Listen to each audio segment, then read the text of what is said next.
Welcome to the Mixtape series, presented by the Back in Action podcast. You'll notice across the show that certain topics keep coming up, but from a slightly different angle. The Mixtape series brings them all together. Each mixtape is a curated compilation of sound bites from across the show, where Dr. John Lavelle, Coach Dusty Holden, and Coach Josh Bunch bring their expertise, do a little myth busting, and genuinely rewire the way you think about pain, movement, and what your body is actually capable of. If every full-length episode is like a full-body workout for your brain, the Mixtape series brings you a hyper-targeted burnout set. Shorter episodes, a lot of punch. And if something jumps out and you want to hear more, every mic drop moment is linked to the original episode down in the description below. So, let's get mixing.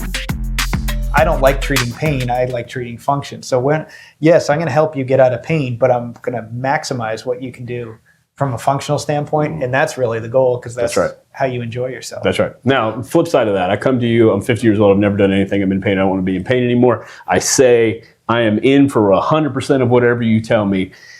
Based on that, how much room could I make up? How much could I gain in a year? That's a good question. I don't know percentage-wise, but you're going to gain a ton. Okay. You're really going to notice the improvement, and it's going to be quick. If you haven't done much and you're all in, you're going to see so much improvement in just a couple visits with a trainer like you. Or man, that first year's a honeymoon. Therapy. Everything's great. I mean, that first year, you're going to feel like you're a new person. That's right, 100%. It's just fascinating what their eyes open up and what they can do. And the cool thing is that doesn't stop after a year. Yeah, you may not see as much change because you're going from 0 to 5 feels a lot better than 5 to 7 in like a functionality standpoint. Sure. But you're still going to keep getting those gains. But when you go from nothing to something, that just is amazing. I found over 200 legit studies on sedentary lifestyle, back pain, and what helps improve that back pain.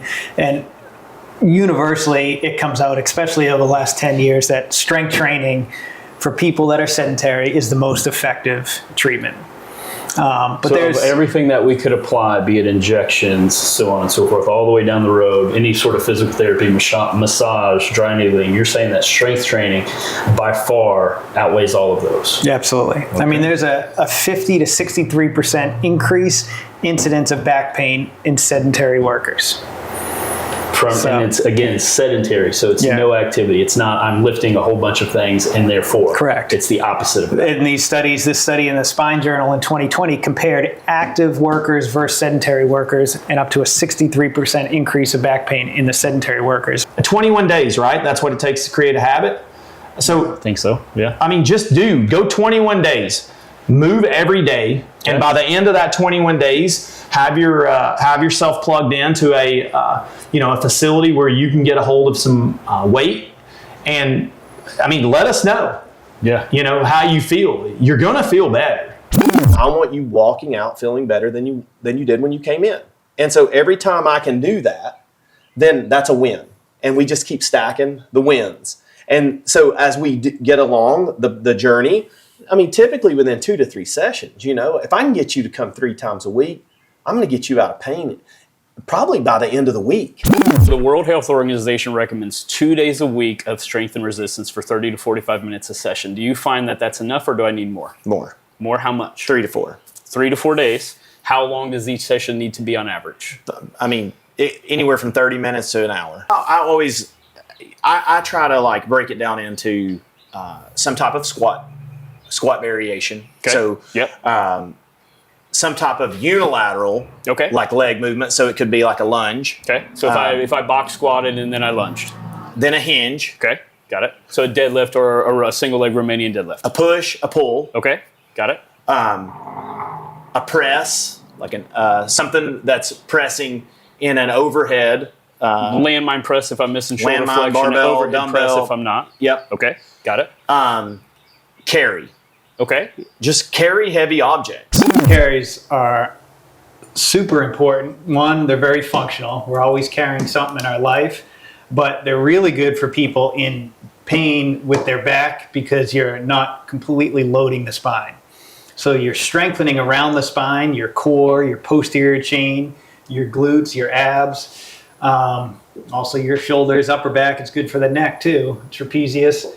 but you're not specifically putting a load through the spine. So it's a good place not only to start, but to continue on their journey, because you're strengthening around that spine, which we've talked about ad nauseum, but it's easier on the spine. Now, Dusty, and you've been doing this, you said, for about 15 years. So what are some of the things that you're going to start athletes doing? You spoke a little bit about how you got an athlete who couldn't even really touch their knees all the way down to where they're almost touching their toes. What are some of the things that an athlete who may be listening to the podcast could be able to take away from today? So they're not around here, they can't come to you. What would be, again, they're in pain, but they're like Dr. Lavelle said, they're not part of that 1 or 2% who's actually going to do damage. They're part of the other 98% who is fearful. Yeah. What's some of the first movements that you may put somebody through, or the first things that you would do with them? I'd have them lay on the ground on their back. Okay. And I'd start with probably some glute bridges. Okay. What's the purpose of that? So just a hip extension. Okay. And engaging, the glute, the hamstring, where they can start to make some of that mind-muscle connection of like, you feel your glute. Yeah. Do you feel the hamstring? Like, Yes. Can you start to feel these certain muscles engaged? And it's in a very controlled, setting. You're lying on the floor.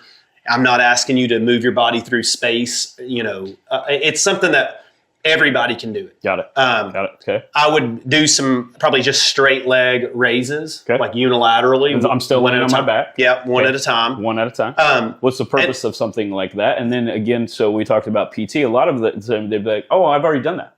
Yeah, I may have done something like that, but that's not where you're going to start. We're just trying to. That's not where we're going to stop at. That's where we're starting at. Yeah. Okay. So that would be more just for some mobility, just to kind of see the hamstring tightness. Yeah. But also just to kind of get some blood flowing, because I think that's the important piece, especially for somebody who has really, really restricted themselves down to where they are just sitting. Yeah.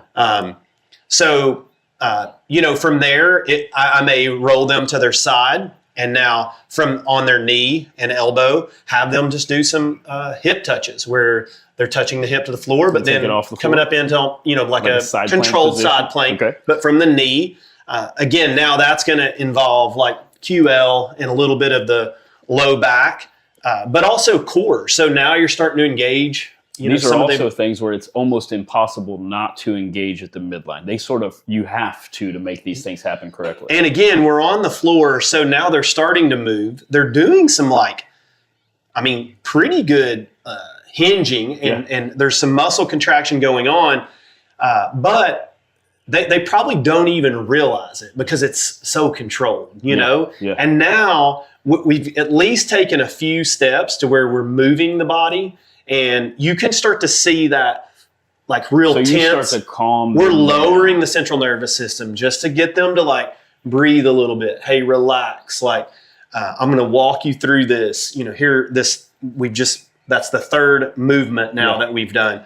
And from there, I may bring them over on hands and knees, quadruped. Could do some bird dogs. Okay. Again, just so that they can kind of feel now a little bit of that contralateral muscle contraction.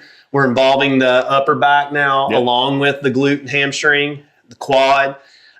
So again, it's just we're starting to get things firing. And you so far you've said 4 different movements. Okay, so we started with getting on our back, and we're going to do some glute bridge.